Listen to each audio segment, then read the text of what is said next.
Have you seen those videos of the Afghani, like the Taliban, just doing fun shit?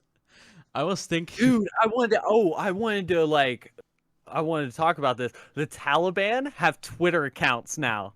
We've entered the fucking end game, dude. The Taliban have Twitter accounts and they're posting Wojak memes.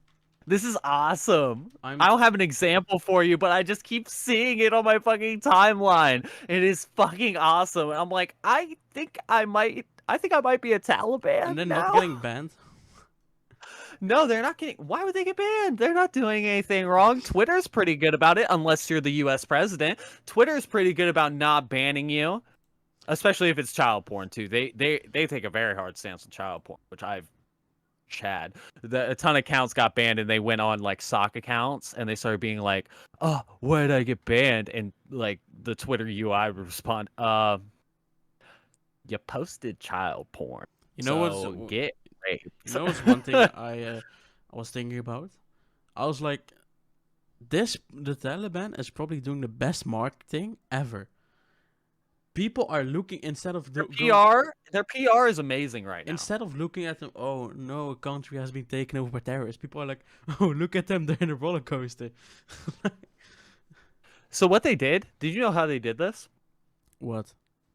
So they went around with all the money and all the old things left over by the U.S. military when they like got out of there. They went around to every village and said, "Hey, we'll just buy your village for like this amount of money." And people were like, "Yeah, sure, why not?" So you get all these videos and like pictures of Talibans posted next to a Black Hawk, like it's a 21-year-old like executive with his new Corvette, just like posed on it and shit. Bro, it's fucking great, dude. I've been seeing, dude, they've been coming up on my timeline. And I'm like, this is awesome, and I can't not support something that inherently I think is really fucking cool. I was watching, I was like trying to find actual news, and the only thing I could find is that was the cringy late night guy, Steve something. Colbert. Yeah, Steve Colbert. He's so annoying. I was like watching it, and he was There's John Oliver, there's Steve Colbert, and there's Trevor Oliver. I used to be really into those when I was like in high school, college. Steve Colbert is a fucking. Now I got money, and I'm like, no, fuck. He was talking about, he was making jokes about situation, which is really strange. You make one edgy joke, you get cancelled, but you make jokes about a country being taken over by terrorists, literal terrorists, and it's all good. And it's just the media's version. I've said this so many times. I'm kind of tired of it. It's wrong think. It's just like, oh, you don't think what we all think, so you can't make jokes about it. Yeah. But, you know what I mean? But you can make the edgiest jokes if you believe in what we believe in. You know what I mean? Donald Trump should be killed. Oh, yeah. Upvote, like, whatever. But it's like, go to the other side, all of a sudden my Twitter is banned. A funny thing is, no reason. He was talking about how the evacuation was really bad. Like, people were bashing on, but he was like, oh. People were jumping out of planes. He said, oh, President Biden, people were saying that. About like President Biden was doing a bad job. He was like, but Trump actually, like, why are you bringing they'll just Trump refer up? to them. That's one thing that really pissed me off is they will always refer to President Trump as Donald Trump. They will just give his full legal name. But when it comes to Joe Biden, who is doing the same shit just in the right party, it's President Biden. And I don't even like Donald Trump. Bow at his feet. I think Trump is an idiot, right?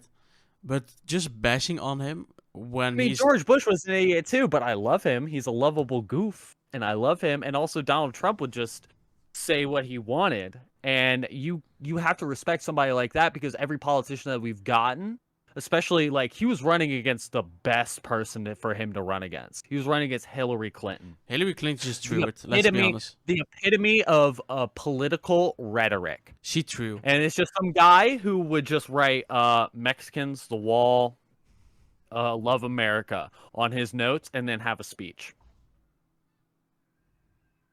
You got to kind of love that he was just doing what he wanted to do. Oh, we're going to build a wall. Yeah, sure, we'll build a wall. Mexico's gonna pay for it.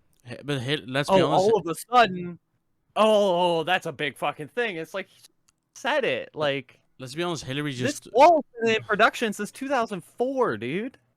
This wall's been going, and you're gonna blame him for the fucking wall? Get fucked. Let's be honest, Hillary just threw. Like, she just started out of nowhere going on pictures with all these pretentious celebrities who think they're important and, oh, look at me posing with these... She tried to really appeal to the youth demographic with that, and, like, I think the epitome of Hillary Clinton's presidential run was, oh, these kids are playing Pokemon Go. You should Pokemon Go to the polls. Like, like, God, kill yourself, damn it. Please. Kill yourself. Kill yourself, dude. I mean, even like you know Bernie Sanders, right? Like, I'm sure you got news on Bernie Sanders over there. I don't want to mansplain Bernie Sanders to you or anything, but a communist. Honestly, let's be honest. A lot of people that I talk to would have voted for Bernie Sanders. I don't even know where he stands for. I just like they voted for Trump. I mean, it's complete opposites, but it was the same thing of like he didn't want this whole political system. And it's like that's what I really agree with is that the political system as it stands is, we talked about this last week, it's binary. It excludes a ton of people who are in the middle. And it's so bureaucratic of like, oh yeah, you spend 40 years in politics, all of a sudden you get a senator position, even if like you don't really represent the views of the people that you represent. He was a very big proponent of like, we like drain the swamp. Bernie supported that even if he didn't support it in name. The drain, like, just get politicians out of politics. Fuck them. They just know how to game the system. Get people in who just want to make America better. I mean, they were complete opposite views on how to make America better. But it's the same basic, like, where they were coming from was the same place, but it was like a vector point. They went different directions. I just like to call him a communist because I know it pisses people the fuck off when you call him a communist. He's a communist. He's a fucking communist. I was a big Bernie guy for like college and stuff, but then I got out of college and started like making money, and I'm like, no, government needs to get the fuck out of my shit. And as I got, like, I didn't hop on the Trump train till like 2018, dude, and I feel so bad because I'm like, God, you really had all my interests at heart. Bro, and I just dismissed you because Twitter told me to dismiss you. And it's like, fuck. Like, shit, right? Getting back to the Taliban. God, the Taliban. The Taliban, you know what's dude. funny? Fucking base, just keep it up. You're halfway across the world. I don't really care what you do. But, like, keep it the fuck up. Keep going. The U.S. spent 20 years. Country. They spent 20 years building an army, spending money on the Afghan forces. Desert Storm was supposed to be 2 weeks.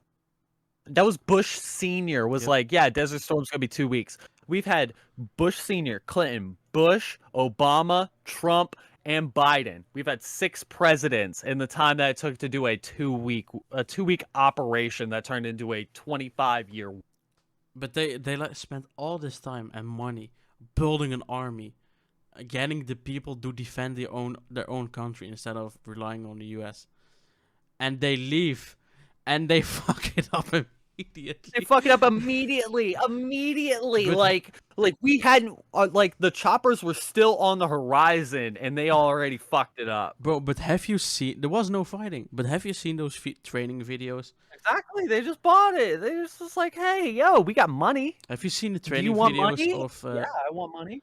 Have you seen the training videos of the not the Taliban, the Afghan army? No. Bro, those US, like, they send the US people to train them, right? Yeah. We did that for a long time. The US guys were like, yo, Mohammed, stop smoking hash. What are you doing? You're supposed to be training. Like, those guys didn't give a fuck. Like, they were doing jumping jacks. And they were just laughing because jumping jacks. Yeah, they were all high.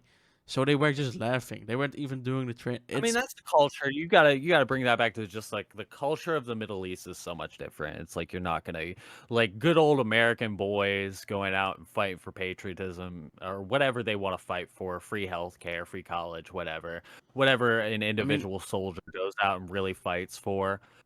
Like that's not the same as what somebody in Afghanistan with no guarantees of any life afterwards. If they survive, they're not gonna fight the same, dude. You just I'll have be to honest. recognize the culture. I think most like, okay, I'm kind of sounding really fucking racist here. I'm not. I'm just wording it wrong. I think most Afghan people are just fucking cowards. Like, I hear a lot. Like when you see those videos of them fleeing, like they're falling from the airport and from the airplanes and shit. You only see like 20-year-old guys, 25-year-old, no woman, no children, only 20-year-old guys. Like, stop being a bitch. Well, you have to recognize in that culture, the pressure is put on them. I mean, it's a very traditionalist culture of the man, and it's like, wow, I've just had my whole family flee my homeland because of these people. I'm so ashamed. It's the oh my god, it's the Japanese Bushido code of you either die for your country, and that's the highest honor, or if you surrender to the enemy, that is the greatest sin in their culture is to surrender to their enemy. Yeah. I really think I feel like it's kind of like, I mean, it's a runoff, it's different, they probably call it something different, but to surrender and be like, I'm leaving my homeland now. Like, I mean, we've never experienced that as like in our lifetimes at least, of having to flee the place that we grew up in because we were unwanted there and because it's been taken over. You know what I mean? So you have to recognize the emotions that this guy was going through haven't been experienced by like 90% of the population. I'm not one of those people who are like, go back to your own country, you fucker. Like, if Germany is like, Fourth Reich, and they come fucking invading the Netherlands, and I go to Britain, and they're like, no, fuck off. I would want to be like let in, right? But yeah, and it's like, if I'm not going to be let in, I'm gonna like, where am I going to go? I'm homeless. I would at least like the Dutch man without a country. I would at least like the Dutch government to at least put up a fight and try to hold the country instead of roll over, and those 300k soldiers are like, oh, yeah, we're gonna go fuck, we're just gonna get high again. Like, come on, you know? Come on.